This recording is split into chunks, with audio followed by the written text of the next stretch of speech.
in hospital. Okay. So this is the first question. I'll just give you a minute or two to have a read, and then Millie will put up a poll, and then you can vote on what you think is the most likely answer.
Okay, we'll just give 10 more seconds or so.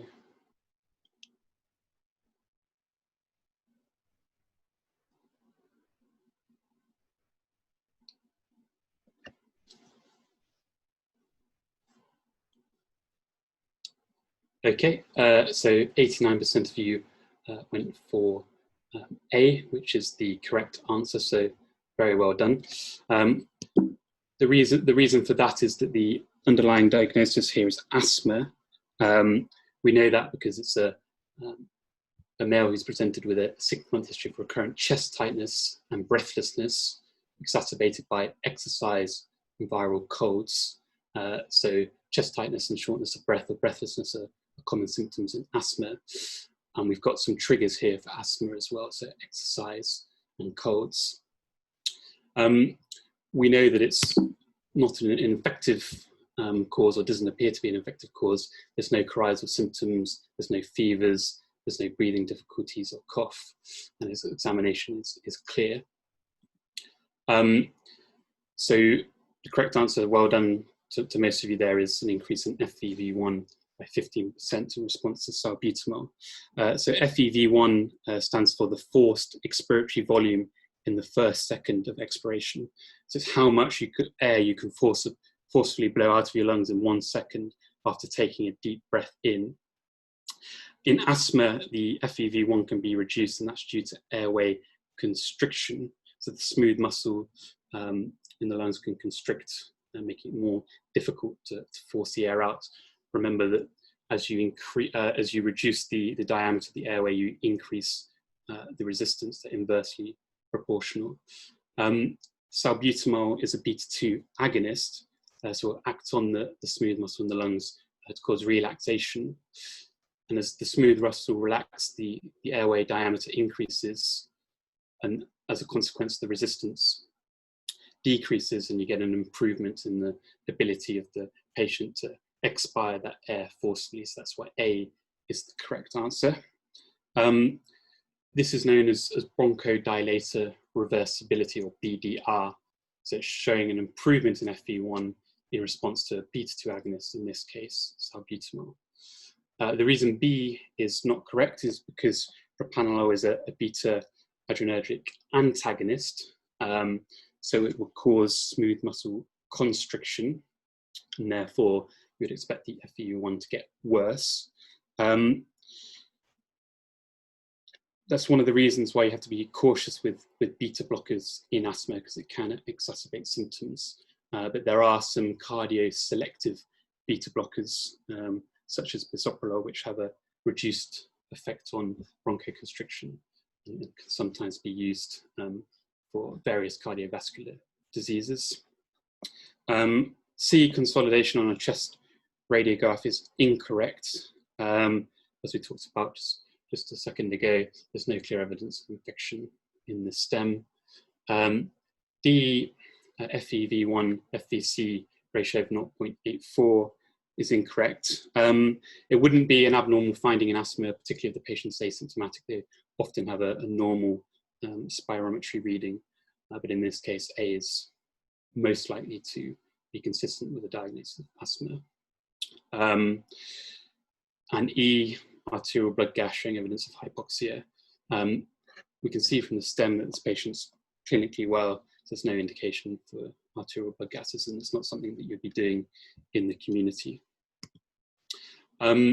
So just talking a little bit about the pathophysiology of asthma. So asthma is characterized by reversible airway obstruction. And there's two main reasons for this. The first is hyperresponsiveness of the airways in response to a stimuli, causing constriction of the smooth muscle in the bronchioles and causing the airway to narrow. And the second is inflammatory processes, edema, inflammatory cells, which can also reduce the patency of the airway, making it more difficult for the patient to breathe. Some of the risk factors for asthma, so family or personal history of atopic disease. And when we talk about atopic disease, we refer to things such as eczema, allergic rhinitis, allergic conjunctivitis, respiratory infections in infancy, particularly if they're severe, smoking and obesity, social deprivation, and there's likely multiple reasons for this, including damp housing, tobacco smoke, exposure to pollutants, and inhaled particles. So, for example, paint contains compounds called isocyanates, which can increase your risk of developing asthma. Other things are things such as flour dust. Okay. So, clinical features in asthma.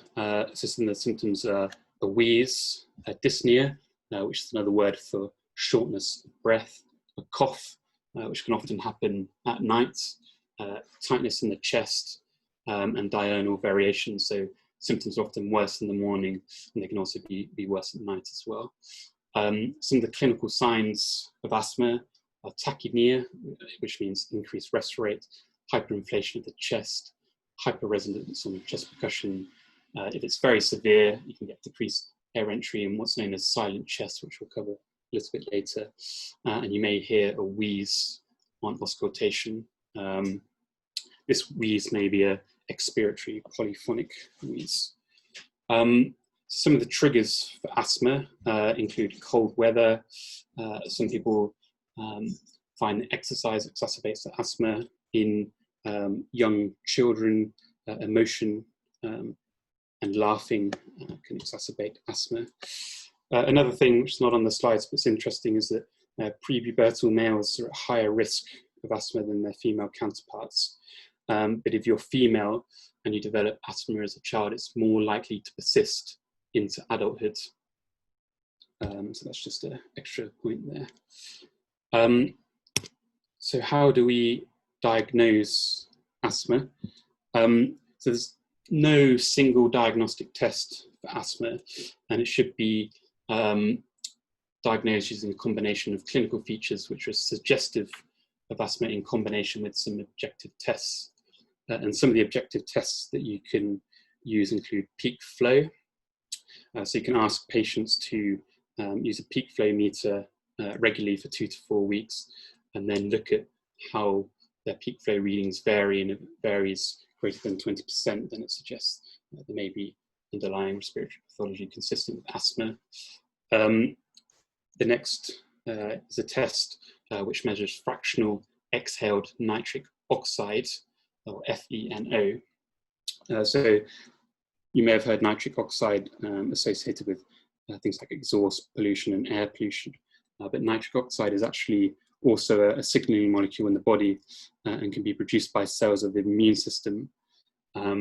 So the concentration of nitric oxide can increase at sites of inflammation. And in asthma, if you have airway inflammation, then you can have higher concentrations of nitric oxide, which can be detected using sensitive probes. You can also do spirometry. So in asthma, you can get an obstructed picture where the FEV1 FVC ratio is less than 0.7. As I said before, if the patient's asymptomatic, the spirometry may be normal. If there is obstructive spirometry or an FEV1 FVC ratio less than 0.7, then you can try response to salbutamol, which we talked about earlier, what's known as bronchodilator reversibility. So can we see an improvement in FEV1 in response to beta agonists such as salbutamol? So this is the next question. I'll just give you a little bit of time to read through that, and then we'll go through the answer.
Okay, so the majority of you put D, which is the correct answer, so well done. So just going through the answers, so D is correct. This patient is using a salbutamol reliever, but it's not adequate to control their symptoms, and they're having to use it frequently. We suggest that they need to add in an additional agent, and the most appropriate would be an inhaled corticosteroid or an ICS, of which beclomethasone is an example, and 200 micrograms BD is a sensible starting dose. A is incorrect. Normally patients are on 100 to 200 micrograms of salbutamol as required. This patient's taking it regularly, and they need a regular preventer medication, so they need something that they're taking daily to try and control their symptoms. Salmeterol is incorrect. That comes later in the asthma treatment algorithm, which we'll go through a bit later. C is incorrect because of the dose. So in asthma, you want to try and have the patient on a dose of medicine which is as low as possible to control their symptoms. So steroids can be associated with side effects. So if possible, you want to be on a lower dose that controls the symptoms for that patient. So you start on 200 micrograms. You may need to titrate up depending on response. E, refer the patient to a consultant-led respiratory clinic, is incorrect. this can be managed in the community by the GP. One indication for referring to specialists is if there's any concern regarding occupational asthma or exposure to particular pollutants, then a referral to an expert may be warranted. So well done to everyone who got that correct. We'll just move on now and look at the management of asthma. So the aim of asthma treatment is to try and get rid of any daytime symptoms or nighttime waking for the patients, and try and prevent any asthma exacerbations or attacks to allow the patient to live a normal life for them and do the things that they like to do. And that has to be balanced with the side effects from the medication. So it's an individual tailored approach for the patients. Smoking cessation is very important. Smoking can cause a range of health problems, including exacerbating asthma. So you should refer to NHS Stop Smoking Services as per the patient wishes. Management of precipitants, that includes smoking and other things such as avoiding pollutants. It may well be that if the patient finds that walking along a busy main road is a trigger for the asthma, that they may walk on a parallel road away from the busy main road. And then inhaler techniques. So it's important that patients are using their inhaler correctly to ensure that the medicines are delivered adequately to their lungs. There are two main types of inhaler. There's the dry powder inhaler and the pressurized metered dose inhalers. The latter is probably what you've seen most commonly. And it's worth just going through the technique with the patient and ensuring that they're doing it correctly. So for a pressurized metered dose inhaler, normally you would give the inhaler a shake. You may need to do a test squirt, depending on the manufacturer instructions, to check it's working. The patient should then breathe out slowly and steadily to empty the lungs. They then put the inhaler mouthpiece into their mouth and then breathe in slowly and steadily whilst pressing the canister and the drug is injected to the back of their throat and into their lungs. So you get them to keep on breathing until their lungs are full, and then remove the inhaler, seal their lips tightly and hold their breath for as long as possible, at least 10 seconds, and then breathe out slowly. And then they may need to repeat those steps 30 to 60 seconds later as required. Some patients may find it difficult to coordinate their inhaler technique, and therefore you can suggest a spacer. So spacers are a chamber that you attach to the inhaler, and you inject the drug into the spacer, and then the patient uses tidal breathing to take the drug into their lungs. If you haven't seen one, it's worth just Googling to have a look at what they look like. Okay. And then looking at the pharmacological management, this is the algorithm for patients who are 17 years old or more. So almost all patients without contraindication should be on a short-acting beta agonist, such as salbutamol, and that's what's known as reliever therapy. So they just take it as and when required to relieve their symptoms. And if the disease is severe at presentation, then the doctor may also decide to start an inhaled corticosteroid, such as beclometasone or fluticasone, and that's what's known as maintenance therapy. So with the maintenance therapy, it's something they take on a daily basis to keep the symptoms under control. So most patients will be on a SABA. Some will also get started on an inhaled corticosteroid. In step 2, patients who have been on a SABA only will have the steroid added in. If that's still not controlling symptoms, then you can add in a leukotriene receptor antagonist, or an LTRA. An example of one of these being montelukast. So leukotrienes are released from cells such as mast cells, and they're inflammatory mediators that can increase bronchoconstriction and mucus production. So you want to antagonize the effects of leukotriene by using a leukotriene receptor antagonist to try and reduce that bronchoconstriction and mucus production. If that's not effective, then you consider adding in a long-acting beta agonist or a LABA, such as salmeterol. These are similar to the SABAs, they just have a longer duration of action as suggested in the name. If that's still not effective at controlling symptoms, then you may need to move on to something called maintenance and reliever therapy.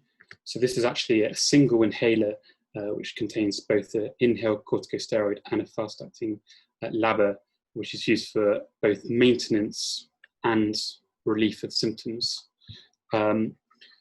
If that's still not effective, then at this stage you would be considering expert help and advice. Okay, so just coming on to the next question, we'll just give you some time to have a read of that and then do the poll.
Okay, so 58% of you went for E, 21% A, 16% B. So the correct answer here is E, perform standing up. And we'll, just on the next slide, we'll go through how to take a peak flow measurement, and that should hopefully address why that's the correct answer.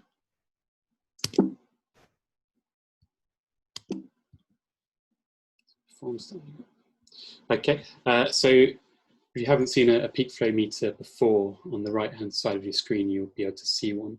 So you have the mouthpiece at the bottom here connected to the peak flow meter. You have an arrow here, and when you breathe in through the mouthpiece, the air forces this arrow up against resistance, and then you can measure the flow rate on the scale next to the arrow. So perform a peak flow, you insert the mouthpiece. You should make sure that the counter is reset to 0 to make sure that it's a fair test. Make sure that your fingers aren't in the way of where the arrow is going to move up as you breathe out. Often people clasp the peak flow meter and then their fingers are in the way of the gauge here. So reset the counter to 0, stand up, or if unable to stand up, you can sit upright. And the reason for doing this is so that patients can take a big, deep breath in and use all those accessory muscles and expand their rib cage, pull down their diaphragm. So they need to take a nice, big, deep breath in, which is step 3. They then put the mouthpiece in the mouth, form a nice, tight seal around the mouthpiece. You don't want any air escaping around the edges, because that will give you a falsely low reading. And then they should expire, breathe out as hard and as fast as possible through the mouthpiece to push that gauge as far up the meter as possible. So they should then do that 3 times, and they should record the high, rather than an average of the 3 readings, it's recommended they record the highest score, as long as there's not a drastic difference in the flow rates. So for example, if they were getting 400, 410, and then they got a third reading of 200, then that's clearly completely different, and then they'll be recommended to repeat a few more times. But if they had 400, 410, 420, they're in the same ballpark, so you could then record 420 as the flow rate. Okay. So the next question, we'll just give you a bit of time to read through that and then do the poll.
Okay, so there's a bit of a split in this one.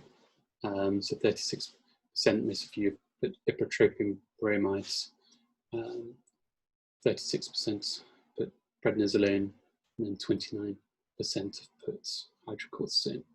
So we'll just talk through this one and try and get to the answer together. So the correct answer is prednisolone 40 milligrams orally. So this question, the stem of this question is describing an acute exacerbation of asthma. We know that the patient's got a wheeze, chest tightness, difficulty breathing, which has been bad enough for her to present to A&E. She's a bit tachypneic with slightly raised respiratory rates, and she's taken a total of 10 puffs from a salbutamol inhaler that hasn't improved the symptoms. And that's why she's come into A&E and had some nebulized salbutamol driven by air. And this has relieved her symptoms, so she's had a good response to salbutamol. So the reason the patient should take prednisolone in these acute exacerbations of asthma is to try and reduce the risk of relapse following the acute exacerbation, and the dose should be given as early as possible, so she can have that 40 milligrams of prednisolone in the emergency department. And the evidence for that comes from a Cochrane review of 6 trials showing that a short course of corticosteroids could reduce the risk of relapse.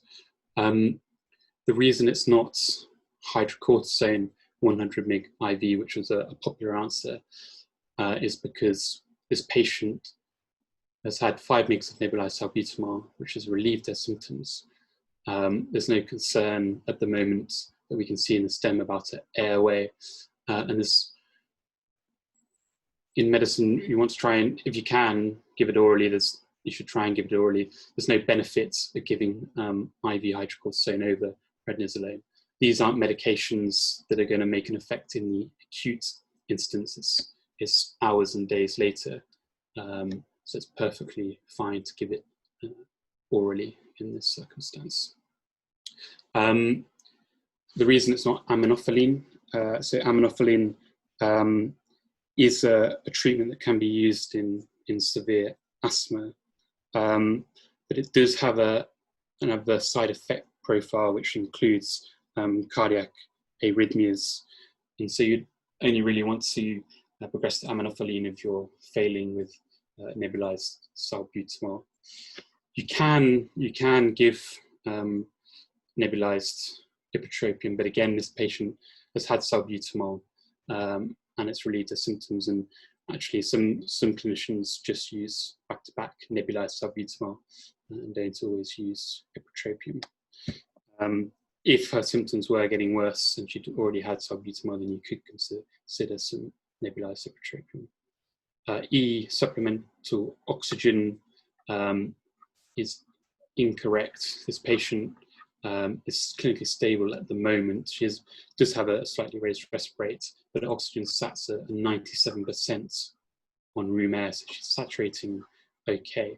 And there's an increasing move away from always giving supplemental oxygen because it can have its own adverse effects.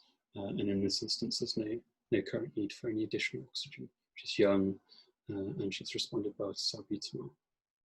So just to summarize, so this patient has had what looks like an acute exacerbation of their asthma. They've had severe symptoms which brought them to A&E, haven't been relieved by taking their salbutamol puffs, has responded to nebulized salbutamol, and in acute exacerbations, you want to give prednisolone early.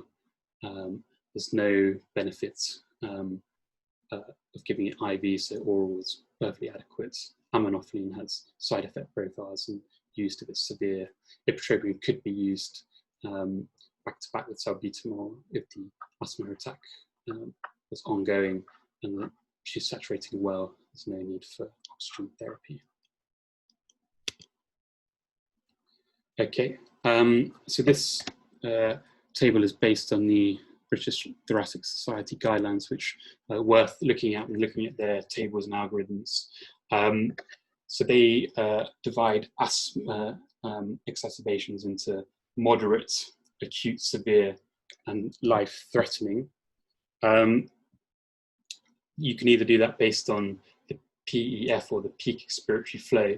And as you can see, as the peak expiratory flow gets worse, then the severity of the asthma increases.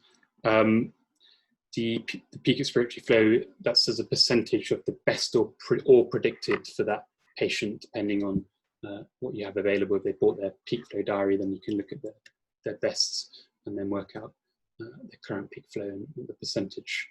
You can also look at clinical symptoms and signs, so looking at the oxygen saturations, the respiratory rates, and looking at things such as their ability to complete sentences, whether they're becoming tired and exhausted. Okay. And when a patient gets to this stage, they may not be able to provide you with a peak flow if they're particularly tired and their consciousness is reducing. So that brings us on, and the reason that this division is there is to help guide management, which we'll discuss shortly. So we'll just go on to the next question now, give you time to read through that. Sorry to interrupt you, Callum. I just got a question in the chat saying, isn't the SpO2 for life-threatening asthma below 92% rather than more than 92%? So That is a typo, I apologize. So moderate asthma, it would be greater than 92%. And then for acute, it's also greater or equal to 92%. But for life-threatening asthma, then it's an SpO2 of less than 92%. Yeah, thank you for pointing that out. So for life-threatening asthma, the oxygen level is less than 92%. For moderate and acute severe, it's greater or equal to 92%. Thank you very much. Okay. So we'll just give you a bit of time to go through that question, and then we'll open the poll.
Okay, so the majority of you have put C, which is referral to an intensive care unit for mechanical ventilation, which is the correct answer. So well done to all those who selected C.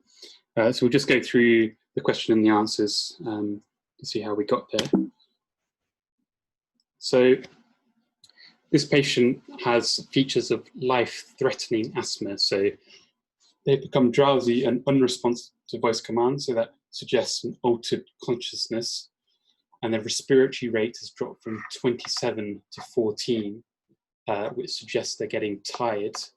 Often patients having an acute exacerbation of asthma will have a raised respiratory rate because they're feeling short of breath and they're working hard to get air in and out of their lungs. So it's a worrying sign if their respiratory rate starts dropping. So C is correct.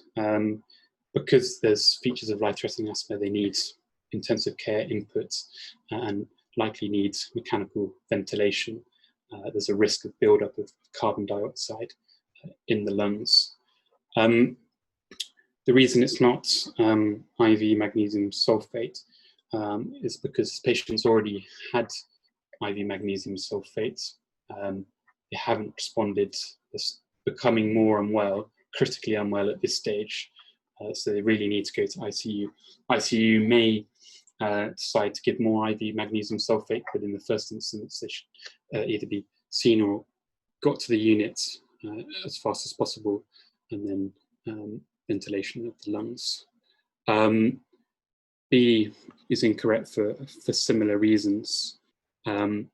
D is incorrect. You wouldn't be referring to respiratory ward for mechanical ventilation. They need to be on ICU where they can be closely monitored. They may mean things like central lines put in. IV hydrocortisone is incorrect. They do need steroids, but what's going to save their life at the moment is one-on-one care in intensive care with ventilatory support. And remember, as we talked about before, steroids take time to act because steroids, their mechanism of action is through upregulation of genes. So it's not something which would have an immediate effect. So that's why C, get them to the intensive care unit, is the correct answer. So just focusing on life-threatening asthma, so they should have an immediate senior review and in all likelihood need ICU input. I should just say if the scenario was a 87-year-old female with multiple comorbidities, a DNA CPR form which said not for ICU, then it would be a completely different scenario. But we can assume 19-year-old female with no other information that they would be suitable for intensive care. But when you get into hospital, it's always worth, particularly with elderly or comorbid patients, thinking about what's the most appropriate and what their wishes are as well. Okay, so ICU, aim for oxygen sats of 94 to 98%, unless there's any strong contraindications. Nebulized salbutamol plus minus ipratropium. Prednisolone, if they can, take it orally. If not, then you can give 100 mg IV of hydrocortisone. And an arterial blood gas. So in an ABG, if you see a normal or rising carbon dioxide, then that's a worrying feature. So as we said earlier, patients who are having exacerbation asthma are often hyperventilating and therefore they're driving off CO2. So if they're becoming tired and exhausted and they're not ventilating their lungs, then the concentration of CO2 can increase in the alveolar and then consequently can increase in the blood as measured by the partial pressure of carbon dioxide. And if you remember the bicarbonate buffering system where you have carbon dioxide and water combining to make bicarbonate and then bicarbonate splitting to hydrogen ions and bicarbonate ions, if you increase CO2, then you drive that equation to the right, increasing the number of hydrogen ions. And remember that pH is inversely proportional to the concentration of hydrogen ions. As the hydrogen ions goes up, the blood becomes more acidic, the pH goes down. Okay. And it's worth, as I say, that the British Thoracic Society have some useful guidelines which I'd recommend having a look at.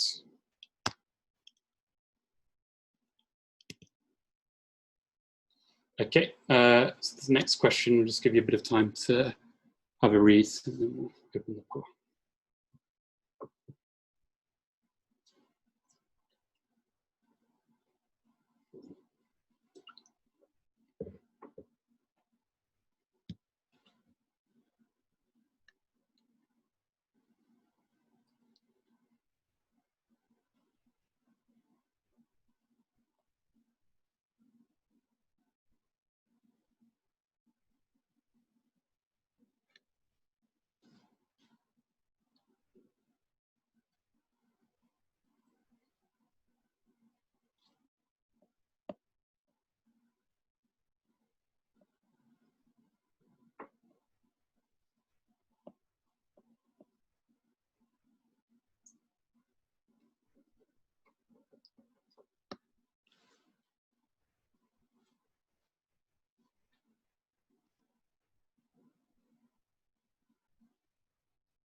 Okay, so most of you got that one correct, so well done. The correct answer is A, beclomethasone inhaler. So we'll just go through the reasons why. Oh, sorry, going the wrong way there. So this patient has examination findings consistent with oral candidiasis. So they've got a candida infection of the oropharynx, as shown by the erythematous area with white patches. The patient's taking regular inhaler for asthma, which is most likely their inhaled corticosteroid, and beclomethasone is an inhaled corticosteroid. So that's why that is the correct answer. Remember that steroids have an immunosuppressive effect. So as they spray the inhaler, the drug can adhere to the epithelial lining of the oropharynx, can cause some immunosuppression and increased susceptibility to candida. And it's not an uncommon condition to see in patients being treated for asthma. Just quickly going through the others, salbutamol, ipratropium incorrect. Their mechanisms of action wouldn't affect the epithelium in the oropharynx. B, strep pyogenes is incorrect.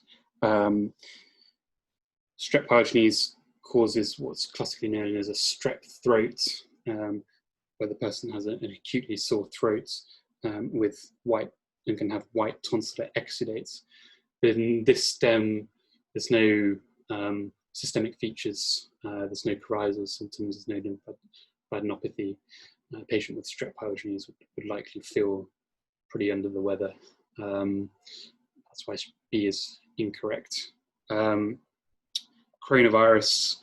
Coronavirus is caused the common viral colds and can be associated with sore throats, but you would expect there to be some other symptoms in the stem.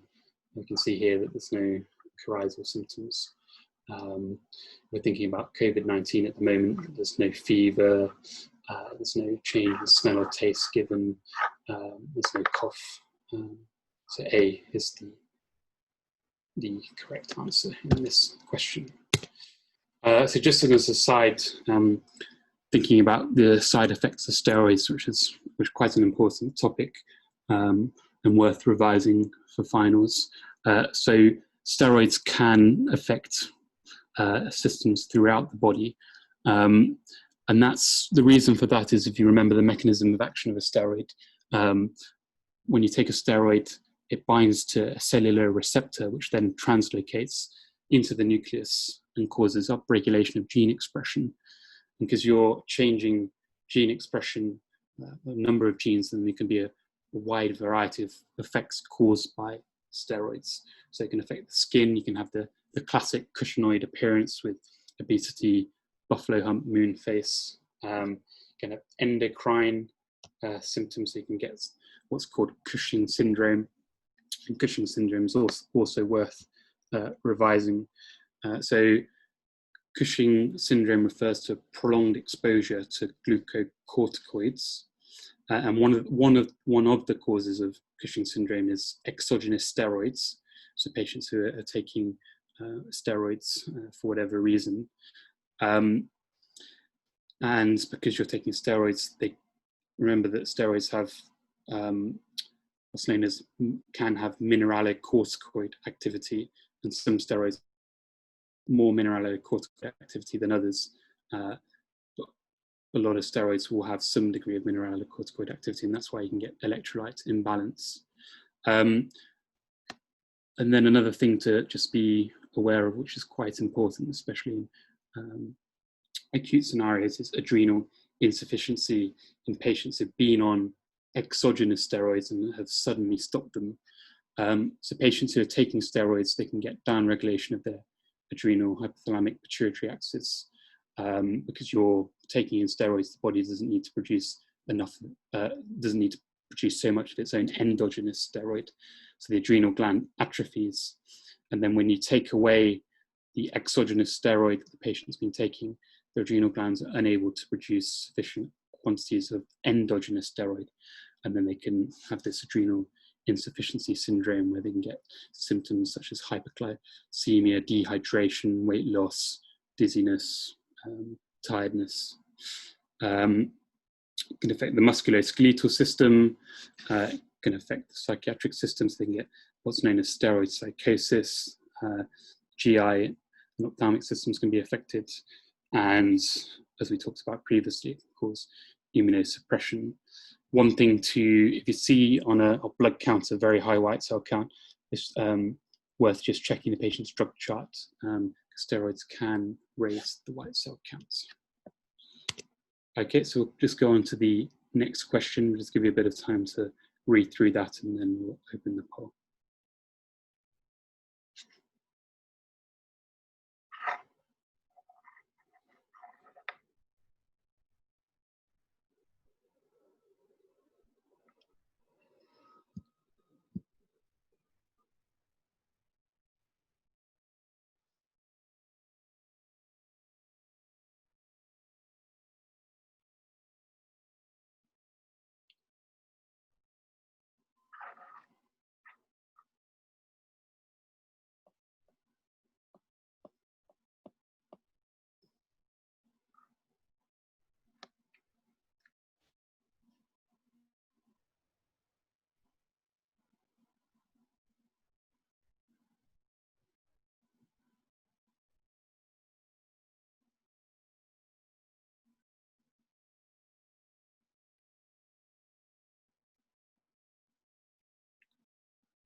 Okay, so 29% of you put A, and inhaled corticosteroids. 36% of you put B, long-acting beta agonist, and a long-acting muscarinic antagonist. So the answer here is actually D, a long-acting beta agonist and inhaled corticosteroid. We'll go through the treatment algorithm shortly, and then it'll become more apparent. But this patient has asthma. So this patient has COPD. So we're now on the COPD management pathway. So we're now concentrating on the management of COPD and not asthma. And the guidelines recommend that people with asthmatic features, and it's tricky, but in this question, the clue is the atopic dermatitis. And they should receive that LABA and an ICS. But we'll go through the treatment algorithm shortly, and it should become more clear. Okay, just before we do, we'll just talk about the pathophysiology of COPD. So unlike asthma, which was a reversible airway obstruction, COPD is an irreversible airway obstruction. And it's a term which is used to encompass chronic bronchitis and emphysema. So chronic bronchitis refers to chronic inflammation of the airways. And clinically, it's a description of a cough and sputum production for at least 3 months in each of 2 consecutive years. Emphysema is a pathological term which refers to the loss of parenchymal lung architecture. In terms of risk factors of a COPD, smoking is the main important risk factor, and it's thought that about 90% of cases of COPD are associated with cigarette smoking. pollutant and particle exposure, things like chemicals and paints, so the isocyanates, similarly to asthma, coal, soot, grain, air pollution. When you take a history from patients who you suspect of having COPD, it's important to ask occupation, as that may give you some clues as to the cause. And then there's some rarer genetic causes, such as alpha-1 antitrypsin deficiency. So just as a reminder, alpha-1 antitrypsin deficiency is caused by a mutation in the SERPINA1 gene. And as a result of this mutation, you don't produce enough alpha-1 antitrypsin. And the action of alpha-1 antitrypsin is to inhibit neutrophil elastase in the lungs. And neutrophil elastase breaks down elastin. So if you're not producing enough alpha-1 antitrypsin, there's less inhibition of neutrophil elastase. So it increases the activity of neutrophil elastase, which is breaking down elastin, and therefore the lung loses its elasticity and you can develop COPD.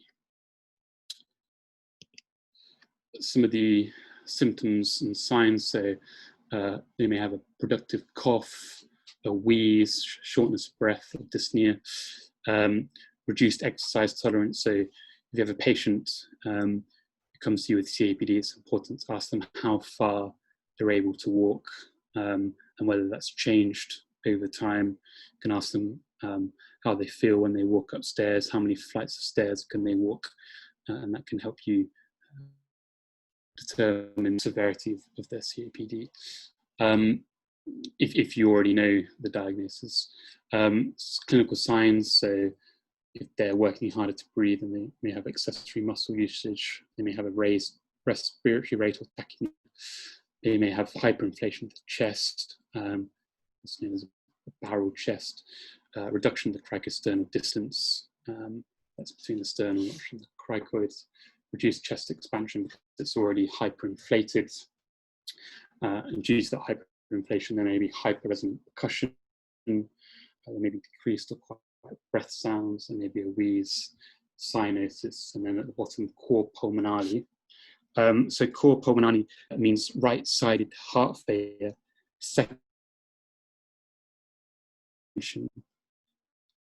they have severe disease and they may have increased pulmonary resistance, increased in the pulmonary, and due to backlog in the right side of the heart, they can develop right-sided heart failure, as the right side of the heart is working harder to try and pump the blood through the lungs. So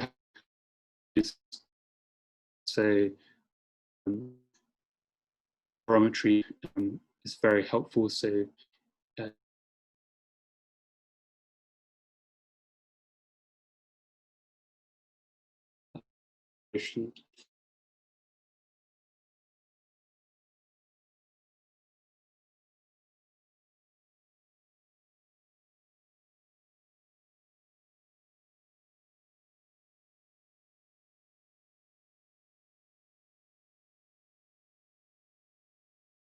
their FEM decreases the COPD severe. May indicate an underlying diagnosis of COPD, include a full blood count. So they may have a reactive polycythemia or increase in hemoglobin,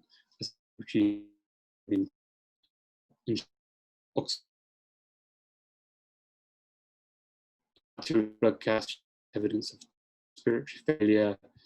On an ECG, you may see features of cor pulmonale, so you can have what's known as P pulmonale, which is right atrial hyper, and its counterparts, P mitrale, just to see what those ECG findings, its changes in the P wave. Chest X-ray, you may see hyperinflation, bully, decreased peripheral vascular markings, and flattening of hemidiaphragms. That they have these hyperexpanded chests.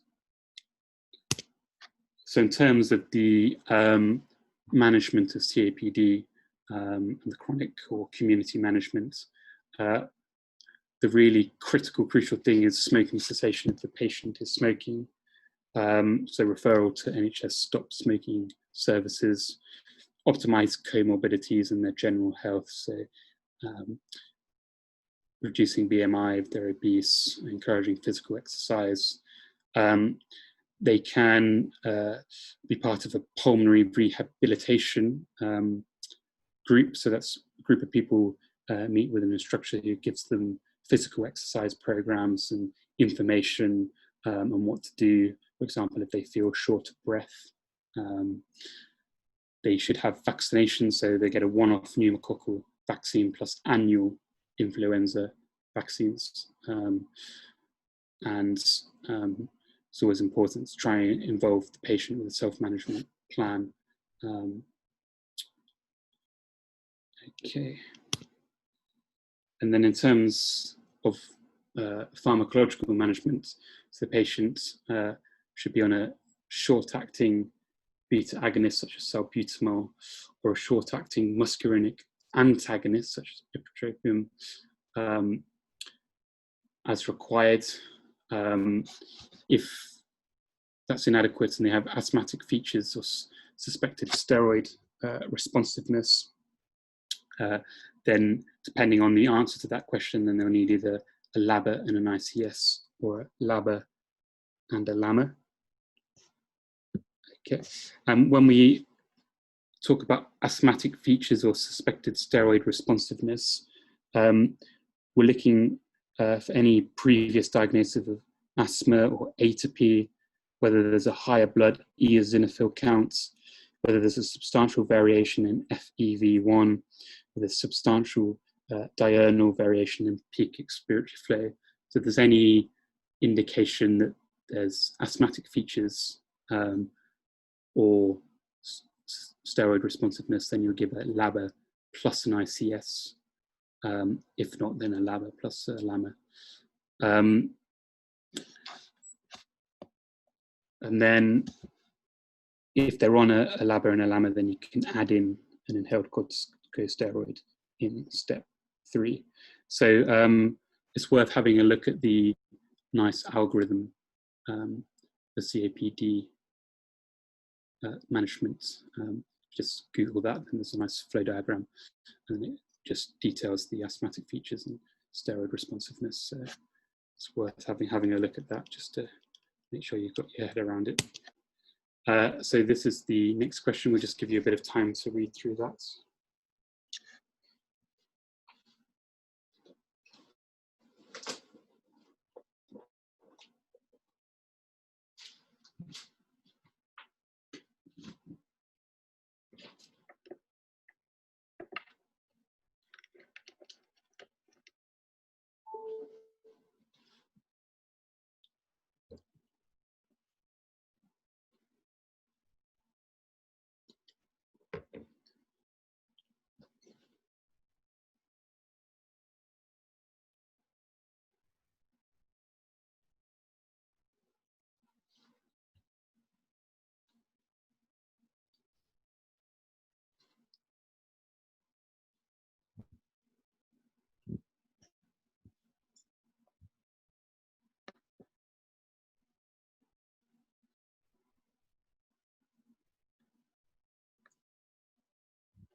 Okay, so 90% of you put E, which is the correct answer. change in the volume and colour of the sputum. So this patient is having a exacerbation of their COPD. The correct answer is E, because change in volume and colour of sputum suggests that there's likely an infection, and doxycycline would treat that infection. Bloodstained sputum is incorrect. If patients are having bloodstained sputum, then they need to see a medical professional to rule out any sinister causes such as pulmonary embolism or malignancy. Shortness of breath is incorrect. Taking the doxycycline in itself won't immediately help. Obviously, if you improve the infection, it may, but E is really what the doctor should be advising. C is incorrect. If a patient has been breathless for more than a week, then they require medical attention and should see a doctor to investigate. That's quite concerning if they have their symptoms going on for that long. D, unable to complete full sentences, incorrect.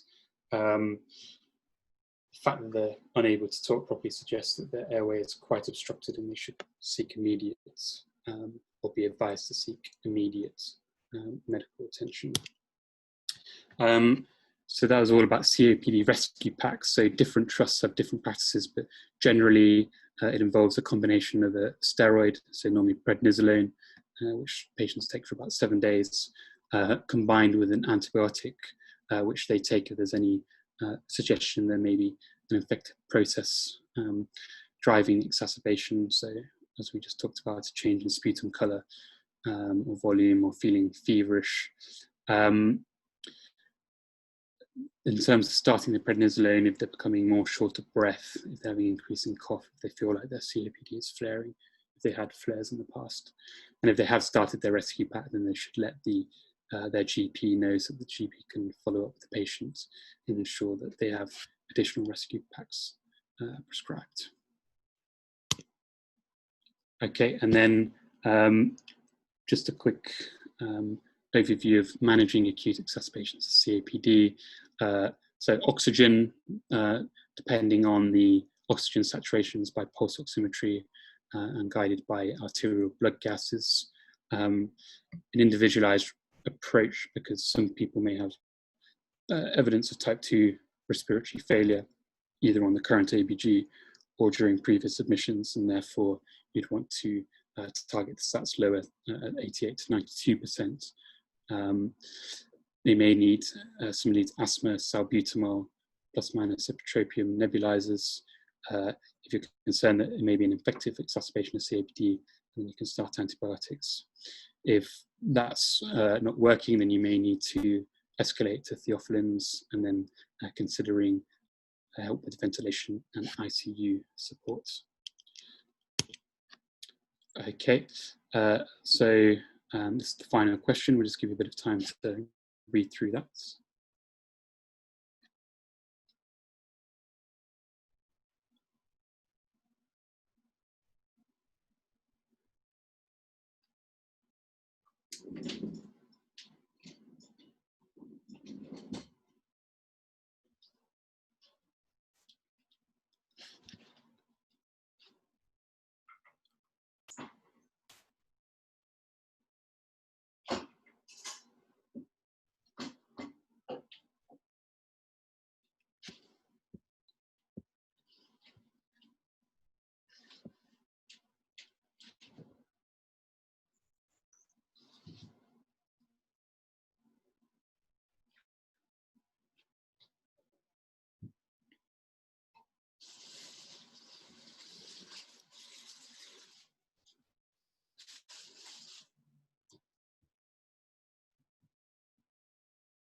Okay, fantastic. Well done, guys. E is the correct answer, and it's simply a patient safety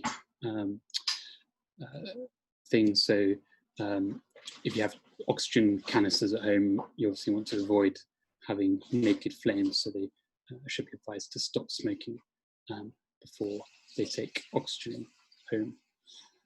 Okay, well done. Thank you very much for joining us. I'm sorry that it's overrun and we whizzed through a little bit at the end there. I think it's going to be available via Quesmed, so you can have a look back through. I think the useful things are for asthma management to look at the algorithms and tables in the British Thoracic Society guidelines, and for COPD, if you look at the NICE flow diagram, that's quite a useful tool. So thank you very much. Thank you very much for that. Before everyone goes, if you wouldn't mind filling out the feedback form, I've got the link in the chat because I've only got one response so far, so that'd be really great. I'll leave this meeting going for another minute or so to allow you to fill out the feedback form. But thank you very much again, Callum. Thank you. See you at the next Quesmed event. See ya. Bye-bye.